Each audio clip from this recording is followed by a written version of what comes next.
Yo'l xodimi sifatida sifatli mahsulotni qanday aniqlasak bo'ladi?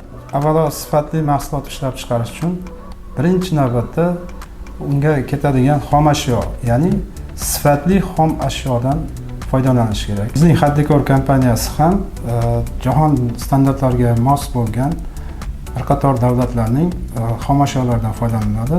Misol uchun Germaniya, Xitoy, Rossiya shu kabi davlatlarning eng sifatli, ishonchli xom ashyolaridan foydalanamiz. Bundan tashqari, korxonamizda ishlab chiqarish jarayonining tizimlashtirilganligi hamda doimiy sifat nazoratining o'rnatilganligi. Bunga yaqqol misol korxonamizga berilgan xalqaro ISO sertifikati.